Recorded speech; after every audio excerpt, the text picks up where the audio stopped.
वो भाई ये क्या देखने को मिल गया है यार। सुनने में आ रहा है इंजमाम उल हक ने बोला है कि जब मिड इनिंग्स में लाइट्स चेंज हुई थी ना, मतलब लाइट्स ऑफ हुई थी, उस टाइम भाई इंडिया ने जो है ना वो पिच चेंज कर दी थी।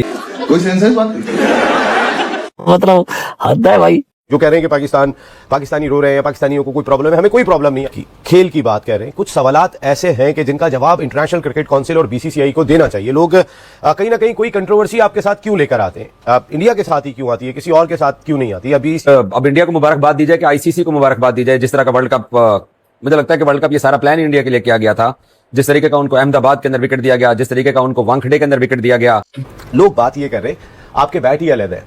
भानु का जो आपने देखा होगा, राजा पक्ष श्रीलंकन क्रिकेटर है, उन्होंने 2022 में ये बात कह दी थी और आज ये बात हर जगह चलती हुई दिखाई दे रही है कि इंडिया का मिस टाइम भी हो वो भी छक्का हो रहा होता है।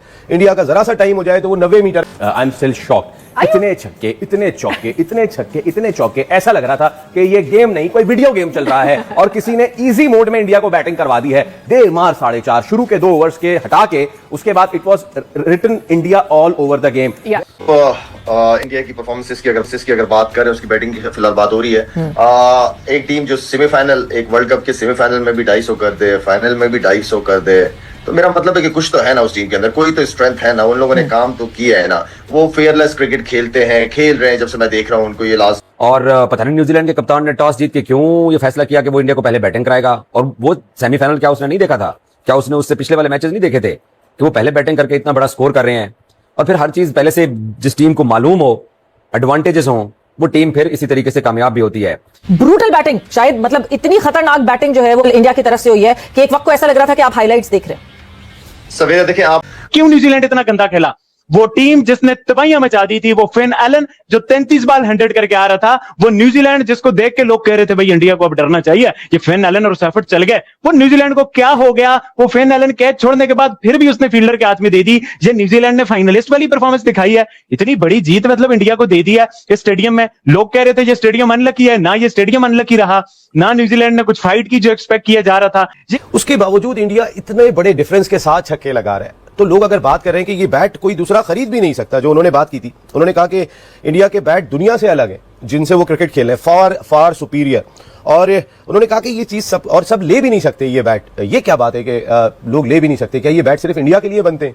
हाल ही मैं जो कह रहा था कि 4 मैचेस में से 3 मैचेस में आपने 250 रन बना दिए। छक्का मारने की एबिलिटी भी तो होनी चाहिए। मैं दुबई भी देखता हूं, T10 लीग जो हो रही होती है, भैया 45-50 मीटर की भी बाउंड्री है, मगर बाउंड्री के ऊपर से मारना भी तो एक आर्ट है ना यार। हर किसी में तो नहीं होता ना यार। वो अगर वो मार रहा है, संजू सैमसन मार रहा है, तो वो भी वही खाता है जो दुनिया के दूसरे खिलाड़ी खा रहे हैं। ईशान किशन मार रहा है तो वो भी वही खाता है। वो बच्चा जिसके ऊपर नजर लगा दी थी किसी ने, स्लॉगर कह के आज उसने स्लैप मार दिया उसके मुंह के ऊपर, 18 बॉलों में 51 रन बना लिए, 4 छक्के भी जिसके अंदर शामिल है। तो मैं ये कह रहा हूं कि कंट्रीब्यूशन अगर आप देखेंगे तो पूरी ही टीम की नजर आ रही है। बुमराह आज स्पेशल नजर आए, 4 ओवर में 13 रन देकर उन्होंने 4 विकेट ले ली। अक्षर पटेल ने फिर ब्रेक थ्रू दे दिया, उन्होंने सेमीफाइनल में उन्होंने ब्रेक थ्रू दिया था, एक फील्ड शॉट का कैच लेके। तो अगर आप पूरी टीम को देखेंगे तो ये तो 100% है ही, जो बाहर बैठे वो 200% है। तो मैं ये कह रहा हूं कि अगर आपके पास ऐसा बंच ऑफ प्लेयर्स हो जिसमें औरतें भी पूरी हो, बच्चे भी पूरे हो, मर्द भी पूरे हो, तो उनसे क्रिकेट का टाइटल बच कैसे सकता है? देखिए, टीम उनकी अच्छी क्रिकेट खेल रही है, इसमें कोई शक नहीं है। अपॉर्चुनिटीज गो के एक टीम को एक पूरे हिसाब किताब के साथ दी जा रही हैं, जिसका वो फायदा भी उठा रहे हैं, बैटिंग भी वो अच्छी कर रहे हैं। सबसे बड़ी बात यह है कि वो उन कंडीशन से जो उनको दी जा रही हैं उससे वो फायदा उठा रहे हैं। चाहे वो दुबई में चैंपियंस ट्रॉफी एक वेन्यू पे खेल रहे थे, या इससे पहले 2024 का T20 वर्ल्ड कप खेले। मतलब 2024 के T20 वर्ल्ड कप के अंदर वेस्ट इंडीज को भी ये पता नहीं था, जो कि वहां का होस्ट था, कि उसने अपना सेमीफाइनल कहां खेलना है, और इंडिया को पता था कि उसने गयाना के अंदर खेलना है।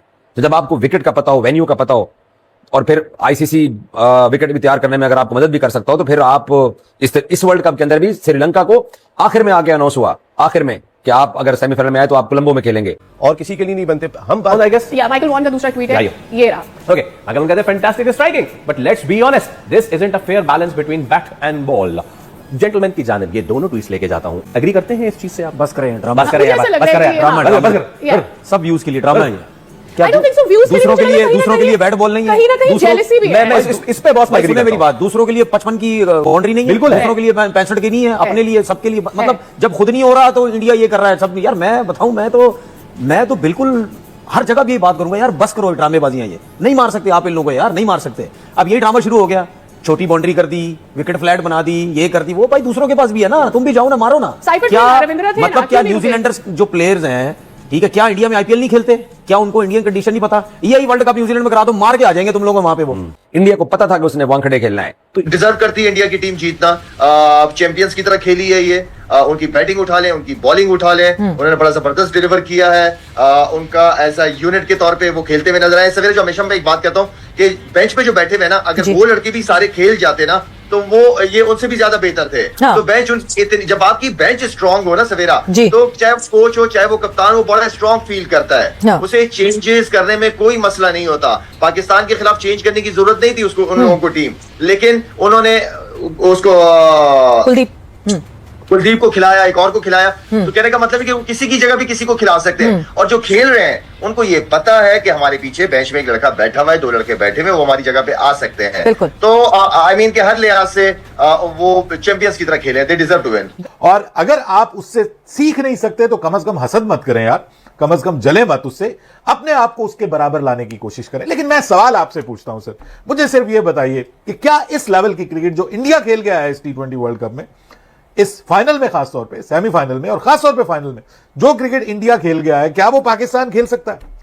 चलिए मैं मान लेता हूं कि पिच जो है वो बिल्कुल फ्लैट थी, पिच भारत को सपोर्ट करने के लिए बनाई गई थी, भारत को बहुत ज्यादा इसमें एज हासिल था। और कुछ तो लोग कह रहे हैं कि जी पिच चेंज की गई है भारत के कहने के ऊपर, मुश्किल पिच से उन्होंने इनकार किया था। उन्होंने कहा था कि जी हमें फ्लैट पिच दी जाए ताकि हम उसके ऊपर अपनी मर्जी की क्रिकेट खेलने जाए। बहुत सारी बातें हो रही हैं कि ये मैच फिक्स था, टूर्नामेंट फिक्स था, बहुत सारी चीजें हो रही हैं। लेकिन देखिए बात यह है, मैं आपकी सारी बातें भी मान लूं, लेकिन भाई इस फ्लैट पिच के ऊपर भी तो आपको खेलने के लिए स्किल्स चाहिए ना। चलिए मैं मान लेता हूं कि बुरी बॉलिंग की उन्होंने, लेकिन बुरी बॉलिंग को भी मारने के लिए यार कुछ ना कुछ चाहिए। ठीक है, आउट होने वाले तो बुरी बॉलों के ऊपर भी आउट हो जाते हैं, नाकाम रहने वाले हल्की टीमों के खिलाफ भी नाकाम हो जाते हैं यार। जय हिंद दोस्तों, आपको ज्ञात होगा कि पाकिस्तान और पाकिस्तान की मीडिया भारत के बगैर अपना खाना पानी चला ही नहीं सकते। पाकिस्तानी यूट्यूबर्स हो, उनकी मेन मीडिया हो, या उनके मीडिया पर्सनल्स जो कि यूट्यूब पर बैठकर ही अपना दाल भात चलाते हैं, उनको भारत के बगैर कुछ भी दिखाई या समझ में नहीं आता है। इन लोगों की मजबूरी ये है कि भारत को मन से घृणा करने के बाद भी भारत की प्रशंसा करनी पड़ती है और कुछ न कुछ सकारात्मक बोलना पड़ता है। हालांकि इनके चेहरे के हाव भाव से हमें पता चल जाता है कि ये जो बोल रहे हैं उस सब पे इनका विश्वास बिल्कुल नहीं होता। जहाँ तक बात रही पाकिस्तानी मीडिया और यूट्यूब चैनल्स की, भारत के बगैर इनका दाना पानी चल ही नहीं सकता। ये जब तक भारत को कोस न लें और या भारत की कुछ कमियां न बता दें, इनका काम चलता ही नहीं है। मनोरंजन का क्षेत्र हो या बात हो खेल जगत की, चाहे विज्ञान का क्षेत्र हो, चाहे पॉलिटिकल या फिर युद्ध क्षेत्र, भारत से मुकाबला करना और अपने आप को किसी न किसी तरीके से भारत से बढ़कर दिखाना। लेकिन इस प्रयास में अपना ही पप्पू करवा लेना पाकिस्तानी मीडिया का प्रिय शगल रहा है। इसी के साथ साथ मित्रों, ये चाहे ना चाहे इनको ये मानना भी पड़ता है समय समय पर कि भारत श्रेष्ठ है और भारत आगे बढ़ रहा है। और यही बात है कि भारत की तारीफ के बगैर इनसे रहा भी नहीं जाता। पर क्या करें, मन में जो घृणा है वो छिपाए भी नहीं सकती। अगर आपको हमारा काम पसंद आता है मित्रों, तो इस वीडियो को लाइक जरूर कीजिएगा, साथ ही साथ शेयर करना न भूलें। और अगर आपको हमारा चैनल पसंद आता है मित्रों, तो हमारे चैनल को सब्सक्राइब जरूर करें, साथ ही बेल आइकन को दबा दें ताकि आपको आगे आने वाली वीडियोस का नोटिफिकेशन मिलता रहे। आपका बहुत बहुत धन्यवाद।